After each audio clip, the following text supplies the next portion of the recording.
Hi guys. So today I'm doing it's more like how do you say that? An awareness video, if you will. Yeah. So I'm going to tell you what it's like. Well, I'll show you what it's like a day in the life of somebody with a colostomy bag. Personally, myself, I have one. I have one fitted.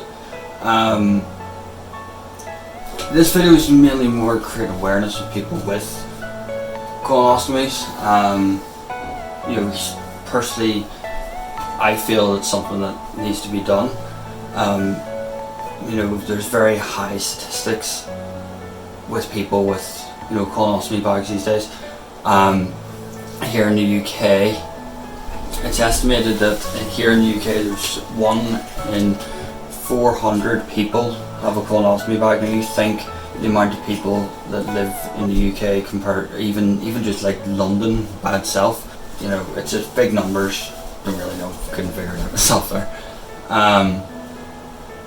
But yeah, this is to create awareness of that. I feel like there should be more of awareness for people with this. So we'll go back to whenever it first happened. So I was diagnosed with a condition called Familial Adenomatous Polyposis. So it's essentially just polyps, and I have them in my stomach and my bowel, and my bowel had to be obviously taken out completely, which obviously left me with this. It's kind of closely related, well not closely related, but it's related to the family of colitis and Crohn's. But with polyposis, you know where you stand with polyposis. With Crohn's and colitis, you don't. So I have my operation back on the 18th of November 2016, where everything was rushed ahead to get my operation done. So I have in the space of 3 weeks, I have my meeting with my consultant, and then I have my scan to figure out what's going on. And then the morning of that scan, my operation date came in, which was the week after that. I was out of work for about 6 months, and I was stuck in hospital for 2 months. All I remember is waking up with 40 staples in me and thinking, what's happened? But yeah, it took a lot of adjustments to overcome this. It's trial and error when it comes to foods. It's it's all that sort of stuff. Coming back to the Crohn's a year after, a friend of mine, unfortunately, she had Crohn's disease, and she had a Crohn's problem, and it flared up. She underwent the exact same surgery as I did, and unfortunately she passed away from it. She passed away a couple of days after her operation, which was devastating to say the least. We still haven't met anyone who has the same condition as myself. My mum has my condition as well. It's a hereditary, so that's where I got it from. So my mum has the same condition as I do. She's actually the worst known case of this in Northern Ireland. So you think of the amount of people in Northern Ireland that have health problems and stuff like that there. In terms of this condition of polyposis, she is the known worst case of it. She's known to have the worst case of it, and they didn't want me to hit that bracket, so they done this operation to remove my large bowel and lead me to the colostomy.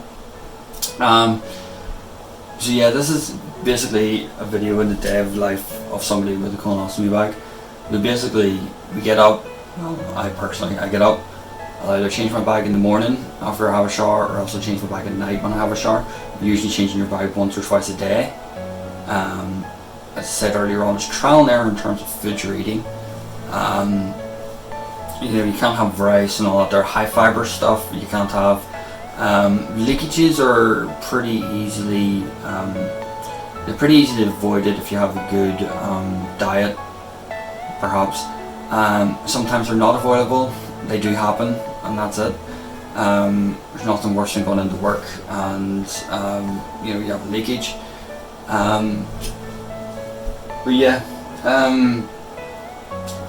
you know, it is something.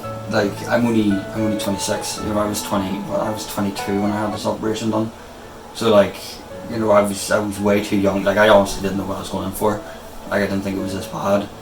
I feel that, you know, something like it changes your whole reflect on things, on life and stuff. You don't take it for granted after something like this happens to you, because you're pretty much very close to death's door whenever something like this happens, and all you can do is just, you know, thank. I don't know if you believe in God or not, but you know, it's just one of them things. It's you do think how lucky you are whenever something like this happens, and how, you know, you don't take anything for granted after that.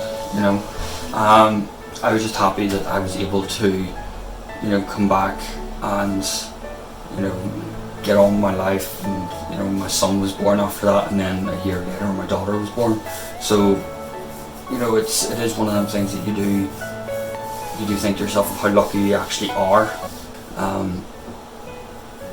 You know, but yeah, this is just, it's I don't know, I feel like there should be something like this, you know, made just to create more of awareness. It actually came about, the idea of this video came about when I was actually at a metal concert in Belfast. I think it was a Machine Head concert, and it was like, obviously metal concerts, you circle pits and all that there.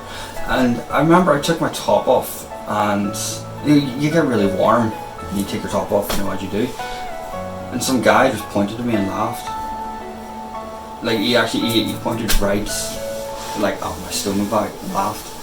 And I was just like, see, it's people like that there that make me think that you should have more of an awareness for this type of stuff. This is like, I know this is a pretty serious video to be making, but if it gets more people aware of these situations, like that made me feel like pure and utter crap. Like it was, you know, I left the gig after that. Like I didn't go, like I didn't go back to it. I just left. You know, you think you don't really know what somebody's going through whenever this type of thing happens. But yeah, no, I do, like, it's just one of them things. This won't be reversed. I won't get rid of this. This is essentially like my life. It is my life.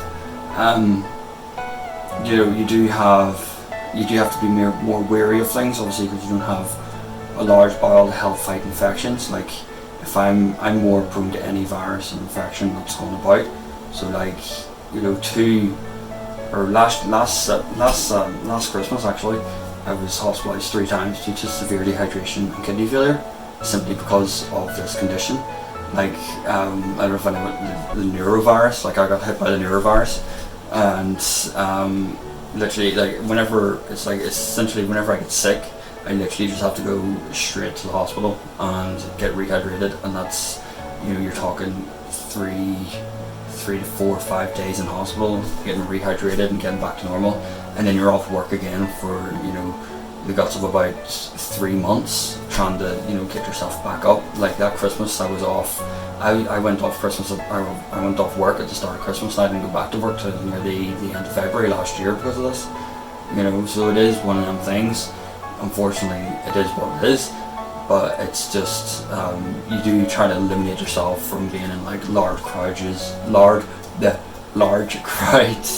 You do eliminate yourself from being in like massive large crowds, or like, you know, even near somebody that you've known full well is not well, or has a cold, or has some sort of bug, because the minute that happens, you're like straight back in, and, you know, getting rehydrated.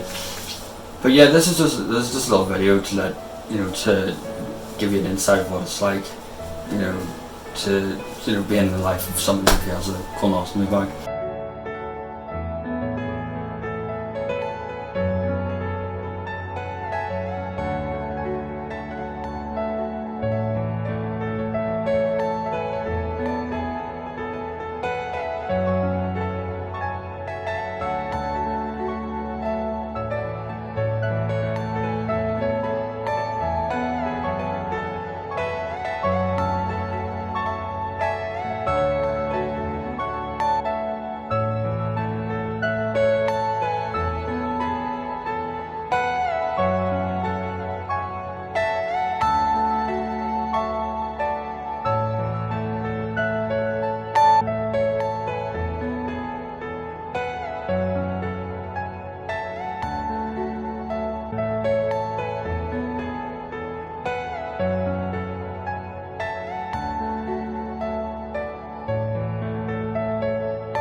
out there that actually has the same condition I have, please let me know or email me or something.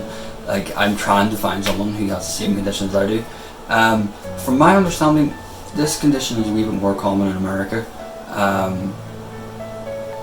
as far as I know. But in terms of anything else, I think that's I haven't found anyone in Northern Ireland with the same condition as me. I haven't really been looking, I suppose. But yeah, if there's anybody that has the same condition, it's called Familial Adenomatous Polyposis, FAP for short. But yeah, thanks for watching, guys. Really appreciate it.